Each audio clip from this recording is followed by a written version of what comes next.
स्वागत है आपका एक और महत्वपूर्ण क्लास में। तो कैसे हैं? मुझे उम्मीद है कि आप अच्छे होंगे।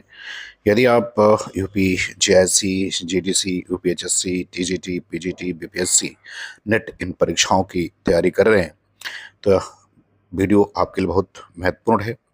यदि आप चैनल को पहली बार देख रहे हैं तो इसको सब्सक्राइब कर लें, और यदि आपने सब्सक्राइब किया है तो आप वीडियो को लाइक और शेयर जरूर करें।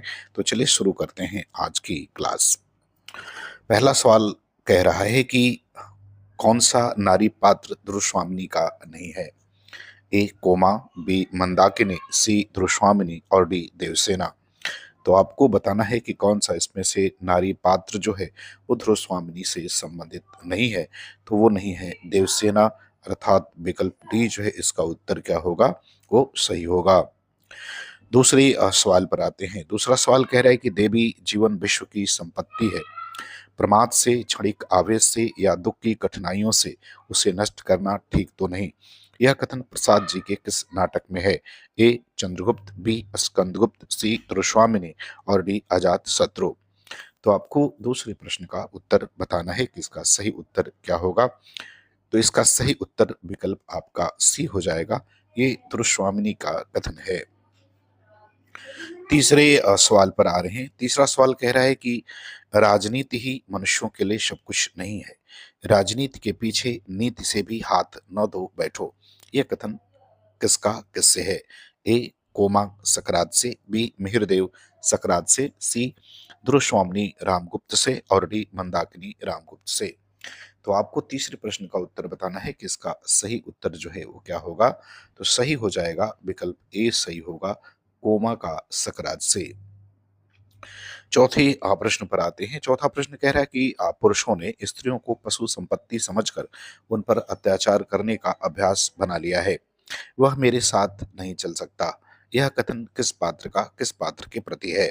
ए ध्रुवस्वामिनी चंद्रगुप्त से, बी ध्रुवस्वामिनी सकरात से, सी ध्रुवस्वामिनी रामगुप्त से और डी मंदाकिनी रामगुप्त से। तो आपको इस चौथे प्रश्न का क्या देना है, उत्तर देना है। तो ये ध्रुवस्वामिनी रामगुप्त से कहती है, अर्थात विकल्प सी जो है इसका उत्तर सही होगा।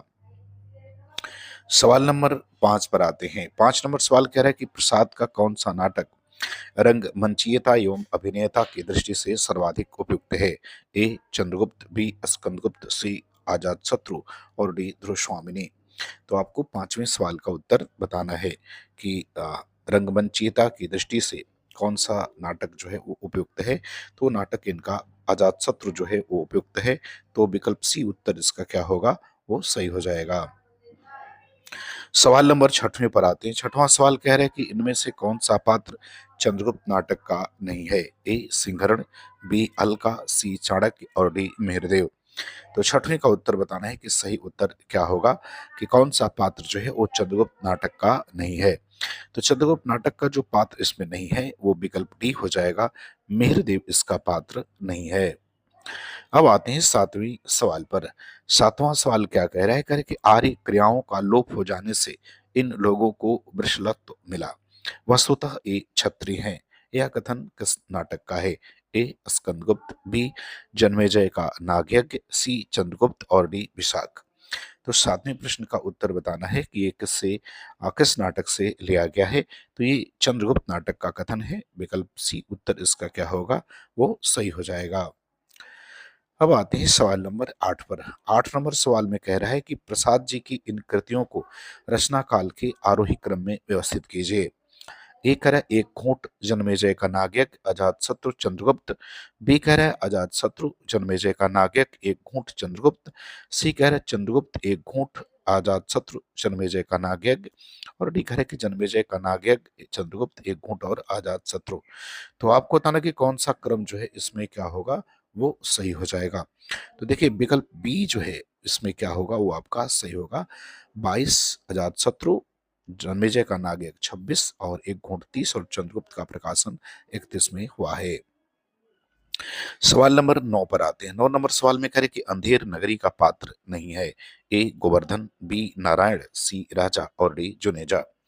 तो आपको 9 नंबर प्रश्न का उत्तर बताना है कि अंधेर नगरी का इसमें कौन सा पात्र नहीं है। तो जो पात्र नहीं है वो जुनेजा पात्र नहीं है। विकल्प डी उत्तर सही होगा। 10 नंबर सवाल पर आते हैं। 10 नंबर सवाल में कह रहे हैं कि भारत दुर्दशा किस वर्ग में रखा जाने योग्य है? ए नाटिका, बी प्रहसन, सी नाट्यरासक और डी कह रहा है कि इनमें से कोई नहीं। तो आपको 10वें नंबर प्रश्न का उत्तर बताना है कि भारत दुर्दशा को आप किस वर्ग में रखेंगे। तो इसे जो है नाट्यरासक में रखा जाएगा। विकल्प सी उत्तर इसका क्या होगा, वो सही हो जाएगा। 11 नंबर सवाल पर आते हैं। कह रहे हैं कि चूरन हाकिम जो खाते सब पर दूना टिकस लगाते, चूरन साहब लोग जो खाता सारा हिंद हजम कर जाता। ये पंक्तियां भारतेंदु के किस नाटक की हैं? ए अंधेर नगरी, बी भारत दुर्दशा, सी नील देवी और डी दुर्लभ बंधु।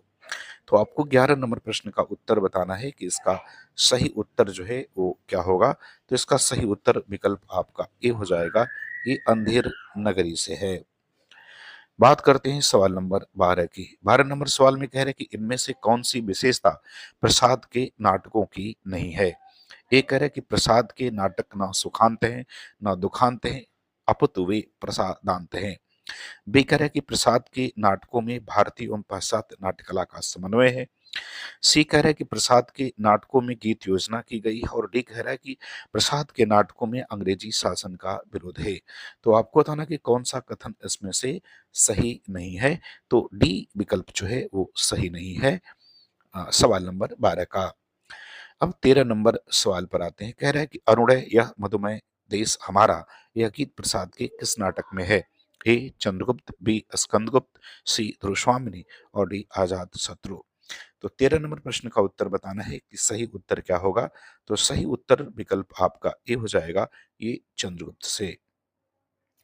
14 नंबर सवाल पर आते हैं। कह रहा है कि हिमाद्रि तुंग श्रृंग से प्रबुद्ध शुद्ध भारती नामक गीत प्रसाद के किस नाटक में है? ए अजात शत्रु, बी विशाख, सी स्कंदगुप्त और डी चंद्रगुप्त। तो 14 नंबर प्रश्न का उत्तर बताना है कि सही उत्तर क्या होगा। तो ये इनके चंद्रगुप्त नाटक से लिया गया है। विकल्प डी उत्तर सही होगा। सवाल नंबर 15 पर आते हैं। कह रहे हैं कि मालविका प्रसाद के किस नाटक की पात्र है? ए स्कंदगुप्त, बी आजाद शत्रु, सी चंद्रगुप्त और डी ध्रुवस्वामिनी। तो आपको 15 नंबर प्रश्न का उत्तर जो है वो बताना है कि मालविका जो है वो इनके किस नाटक की पात्र है। तो मालविका इनके चंद्रगुप्त नाटक की पात्र है। विकल्प सी उत्तर सही होगा। सवाल नंबर 16 पर आते हैं। 16 नंबर सवाल में कह रहे हैं कि प्रसाद जी के नाटक अभिनय नहीं है क्योंकि ए उनमें भाषा श्लिष्ट एवं संस्कृत निष्ठ है, बी उनमें पात्रों की संख्या अधिक है, सी उनमें दृश्यों की संख्या भी अधिक है और कुछ दृश्य रंगमंच के अनुकूल नहीं है और डी कह रहा है कि उपयुक्त सभी। तो 16 का आपको उत्तर बताना है कि सही क्या होगा। तो देखिए उपयुक्त सभी हो जाएगा क्योंकि सभी जो है उनके नाटकों में मिलते हैं। सवाल नंबर 17 पर आते हैं। 17 में कह रहे हैं कि अंधा युग का उद्देश्य है। ए परमाणु युद्ध की विभीषिका को प्रस्तुत कर शांति का संदेश देना, बी महाभारत की कथा का पुनराख्यान करना, सी अश्वत्थामा का चरित्रांकन और डी धृतराष्ट्र का चरित्राभिव्यंजना। तो आपको ये बताना है कि अंधा युग का उद्देश्य जो है वो क्या है। तो अंधा युग का अगर उद्देश्य देखें तो विकल्प ए आपका क्या होगा, वो सही हो जाएगा। परमाणु युद्ध की विभीषिका को प्रस्तुत कर शांति का संदेश देना। बात करते हैं सवाल नंबर 18 की। 18 नंबर सवाल में क्या कह रहा है? 18 नंबर सवाल में कह रहा है कि मोहन राकेश का आधे अधूरे नाटक का प्रकाशन कब हुआ है? ये आपको बताना है। ए कह रहा है 1940 में, बी 1958 में, सी 1963 में और डी कह रहा है कि 1969 में। तो आपको बताना है कि आधे अधूरे का प्रकाशन कब हुआ है। तो इसका प्रकाशन 1969 में हुआ है। विकल्प डी उत्तर सही होगा। बात करते हैं सवाल नंबर 19 की। 19 में कह रहे हैं कि राग विराग और श्रेय प्रिय के द्वंद्व को मोहन राकेश ने के किस नाटक में उभारा गया है? ए लहरों के राजहंस, बी आषाढ़ का एक दिन, सी आधे अधूरे और डी इनमें से कोई नहीं। तो 19 नंबर प्रश्न का उत्तर जो है वो आपको क्या करना है, वो बताना है। तो इसका उत्तर लहरों के राजहंस हो जाएगा। विकल्प ए सही है। 20 नंबर प्रश्न पर आते हैं। कह रहा है कि आधे अधूरे की मुख्य समस्या क्या है? ए आधुनिकता भाव का बोध, आधुनिक भाव का बोध, बी विघटन की प्रक्रिया का अंकन, सी कालिदास के परिवेश का चित्रण और डी सुंदरी के अहंग का निरूपण। तो आपको 20 नंबर प्रश्न का उत्तर जो है वो बताना है। तो देखिए आधे अधूरे की मुख्य समस्या विघटन की प्रक्रिया का अंकन है, अर्थात विकल्प बी उत्तर इसका सही हो जाएगा। सवाल नंबर 21 पर आते हैं। 21 नंबर सवाल में कह रहा है कि मोहन राकेश के नाटकों के बारे में कौन सा कथन असत्य है? ए कह रहे कि उनमें अतीत के पट पर वर्तमान का चित्र है। बी वे नाट्य भाषा की दृष्टि से सर्वाधिक सशक्त हैं। सी रंगमंचीयता की दृष्टि से सफल हैं। और डी उनमें मानव जीवन से जुड़ी समस्याएं चित्रित की गई हैं। तो आपको यही बताना है कि कौन सा इसमें असत्य है। तो विकल्प ए जो है इसमें क्या है, वो असत्य है। चलिए बात करते हैं सवाल नंबर 22 की। 22 में कह रहे हैं कि संकलन त्रय में क्या सम्मिलित नहीं है? ए एकता, स्थान की एकता। बी समय की एकता। सी कार्य की एकता। और डी उद्देश्य की एकता। तो संकलन त्रय में जो शामिल नहीं है उसके बारे में आपको बताना है। तो संकलन त्रय में उद्देश्य की एकता शामिल नहीं है। विकल्प डी उत्तर सही होगा। सवाल नंबर 23 पर आते हैं। कह रहे चूलिका की गणना की जाती है। ये आपको बताना है। ए अर्थोपक्षेपक में। बी संकलन त्रय में। सी अर्थ प्रवृत्तियों में। और डी कह रहे कि इनमें से कोई नहीं। तो 23 का उत्तर बताना है। तो देखिए चूलिका की गणना अर्थोपक्षेपक में की जाती है। विकल्प ए उत्तर इसका क्या है, वो आपका करेक्ट हो जाएगा। चलिए अब आते हैं सवाल नंबर 24। 24 नंबर सवाल में कह रहा है कि इनमें से अर्थोपक्षेपक है। ए प्रवेशक। बी धीर प्रशांत। सी नियताप्ति। और डी पताका। तो 24 नंबर प्रश्न में आपको बताना है कि इसमें अर्थोपक्षेपक क्या है। तो अर्थोपक्षेपक का प्रवेशक है। विकल्प ए उत्तर इसका क्या है, वो सही हो जाएगा। सवाल नंबर 25 पर आते हैं। कह रहा है कि इसमें इनमें से पीठ मर्द किसे कहते हैं? ए विदूषक को। बी पताका कथा के नायक को। सी मुख्य कथा के नायक को। और डी कह रहा है कि प्रकृति के नायक को। तो आपको ये बताना है कि पीठ मर्द जो है वो किसे कहते हैं। तो पीठ मर्द जो है पताका कथा के नायक को कहा जाता है।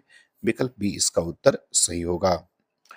सवाल नंबर 26 पर आते हैं। कह रहे सूत्रधार का तात्पर्य क्या है? आपको बताना है सूत्रधार का तात्पर्य क्या है।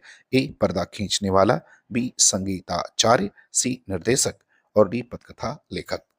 तो 26 नंबर प्रश्न का उत्तर बताइए कि सूत्रधार का तात्पर्य क्या है। तो इसका तात्पर्य निर्देशक होता है। विकल्प सी उत्तर सही होगा।